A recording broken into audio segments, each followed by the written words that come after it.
Okay, so we left it off where we changed the view as to where we actually add the address. Now in our checkout, what we want to do is actually display a few different addresses, or at least a few that we can choose from, and then use that in our checkout process, right? And then also use maybe just an add address button to show a field for the address where we don't necessarily need to show this right off the bat, unless, of course, they don't have an address. But I already have a few addresses in here, and I'm at the checkout point, so I should be able to at least add those addresses now, or select one of them.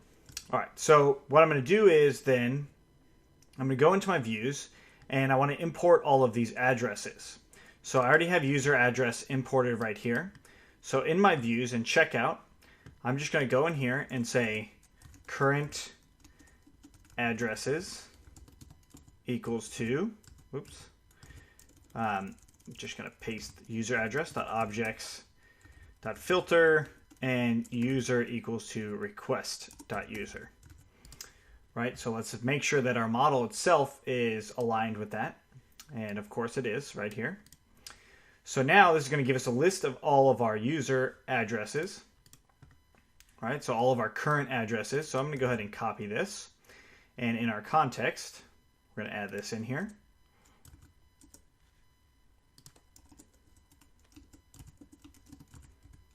Put some commas. All right, now let's go to the checkout template, checkout.html. And I'm going to go current addresses. So if I refresh in here, I'll see that I have a few different addresses that are current. So these are ones that I should be able to choose from, right? They shouldn't be something that I just randomly have. It's just like ones that I can actually choose from. So what I'll do is I'm going to actually make, on our models, I'm going to make a one-line address. So define get address. This is going to be an instance method, and it's going to return a string, one string of the address. So first off would be the street, and then we would do after that, after the street, we would do city, state, country, zip. So I'm just going to returning this as a string. So self.address, self.city, self.state, self.country, and self.zip. Let's see, we have 5 here, 5 here. Okay, so we might actually change this later, but I just want this one line street address so I can use it in my template. And now I'll go a for loop, so for addresses or address in current addresses in for, and then I'll do address dot get address. And I made a spelling error. Global name state is not correct, so I typed out state. So let's look in our model, or it should have been state. So it should be self.state, and zip should be self.zip code. So just double checking those. All right. Now refresh in here. It says state is not defined. Oh, self.state. There's the issue. Another issue there. And there we go. So now we've got our addresses here that are actually looking okay. Now I'm going to put them into as, first off, I'm going to set them as list items just so we can see them. All right, so now we have our list items here. And then I'm going to add an ID of the address ID. So address.id.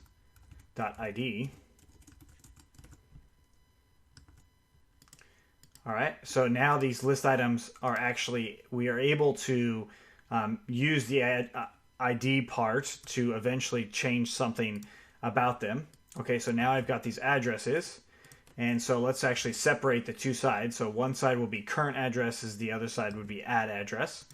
So we'll do div class equals column small 6. and end off this div. Now I also want to put this if clause of current addresses, so if they even exist, I'll put an if in here, otherwise this div class would go away, which is something we would want, because if they don't have any addresses, all they should see is add new addresses. And the same thing for address form, so if the address form is actually there, then we'll show it, otherwise we won't. So that will be true when we actually go, whoops, what did oh, here we go. If, notice I had this syntax error. Okay, so now it looks a little bit cleaner. And in here I could say h3 current addresses, or you could call them saved.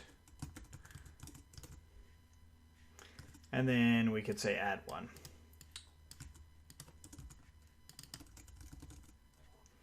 Add new shipping address. All right. One more thing that we might want to do is change this to get shipping addresses. So shipping, or sorry, not get shipping, just get regular address is fine. But we will want to have one called get shipping addresses. So I'm going to, get billing addresses. We're going to just say the default address is a shipping address, right? So as we see here. But get billing address will be another set of addresses. So get billing.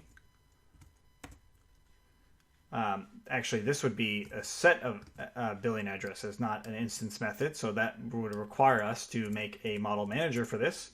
So we're going to do that. We'll do objects equals to user address manager. And now I have to create this. And right above, I'll put it above new state. Actually, no, I'll leave that right there. I'll just do class shipping manager address, and it's models.manager. And here we're going to define get billing addresses, and it's going to take in self, and we're going to return super, the super class of super address manager, or user address manager, excuse me, and the instance of self. And then we're going to filter billing equals to true. So this is going to get all the billing addresses. From here, we would then have to filter the user billing addresses, or I could just do user here and then do filter user equals to user. So now that we have this, we can go ahead and test this out. So let's go into our orders. Notice that I have the object selected here. And this is a little bit different than what we did in marketing. Right? In marketing, we have a query set, and then we had our manager query sets based off of the main query set up here. So our managers are based off of that, where right now we're just using a manager based off of itself and filtering things. So to use this, we go back into our orders, and I'm just going to go ahead and copy this right here,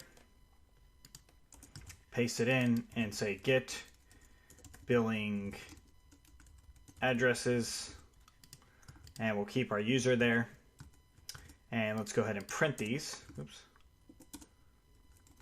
Print, call this billing addresses.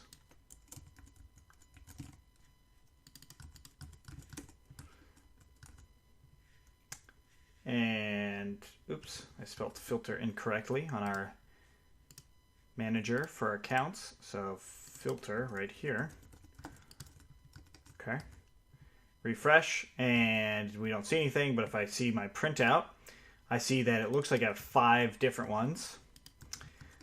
So that should mean that, I believe that's what it is. If we look at our view, yeah, that's our most recent print. I'm going to go ahead and get rid of this address added print, and we will go back and refresh in here. And there we go. So we now have billing addresses. So let's go ahead and add this in as with our context. And then we will go into our checkout. And we're going to go div class equals to row. Just going to create a brand new row here. And I'm going to essentially copy the current address as one, paste that in here. And instead of current addresses now, billing addresses. Everything else can stay the same. refresh. Now we see that, well, it looks like we have billing addresses.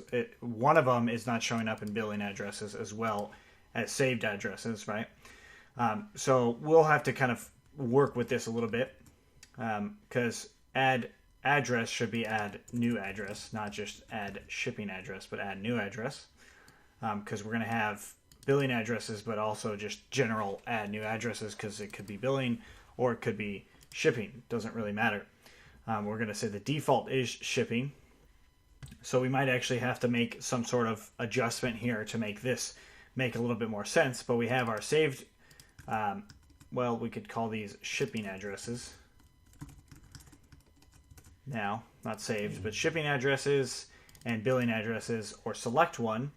And then we will have to do that. So to make this work, we're going to have to make these into like radio buttons. So they're going to be a part of a form that's going to work with the actual form that would then be sent in with our payment. So after we have shipping and billing, our payment is going to be fairly straightforward, right? So we've got shipping, billing, and then all we need is payment, because we already have all their other information. So what we need to do is associate the shipping and billing and then payment to one thing, one order essentially, and then we're going to send that. And then once we do that, then we'll just delete everything, like all the cart information and stuff like that, and mark the order as complete. So what we need to do now is turn these actually into shipping, and then also put them into some sort of form. So what I'm going to do is actually I'm going to move this add new addresses to a completely different area. I'm just going to put it at the very top for now. And then I'm going to use this other side to being like, I'm going to put this all in one div and then this into another div that would be on the side, or we'll have it loaded in somewhere else. But basically I want to put this all separate from this form, because we see that there's a form in here. I don't want to have a form outside of a form. I want to have a form covering this stuff. So I'm just going to say form method equals to post action. We don't have an action yet because we don't know what we're going to be doing with this quite yet. And I'll do CSRF token. And then we're going to put this form all the way down past the billing. And eventually it'll be where the credit card information is too. So I can just copy this row. And I'm just going to say H3 credit card info. All right, and notice that the address moves to the side, so I'm just going to call this pull right, or tell it to pull right. So then everything else goes back to where it was. So right now, this add new address is pulled off to the side, and this is all a brand new form, and it's all fitting in here. So now what we need to do is convert these different addresses, not new address, but current and billing. We need to convert these into like a radio type button. So radio button being like it's related to like when you do a checkout. Like this is a check mark. What we want is radio buttons for each set. So we'll jump into our shipping addresses. And we'll go input type equals to radio. We're going to give it a name. So the name is what we want to actually call it. And I'll call it current address. Or let's actually call it shipping address, because that would probably make more sense. Shipping address. And then we're going to give it a value of the ID right here. Let's take a look at what that looks like. So we got the value right there. The value is in there. So what we now need to do is just right next to it, add the address. And we can keep it into list elements if we'd like. So list element.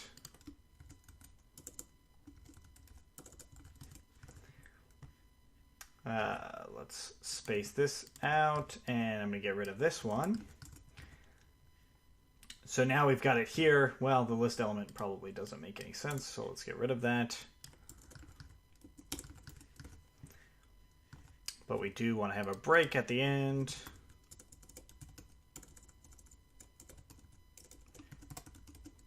Okay. So now we've got the shipping addresses, and this exact same thing can work for our billing addresses. So let's just paste it down here. And instead of the name being shipping address, we'll say billing address. All right.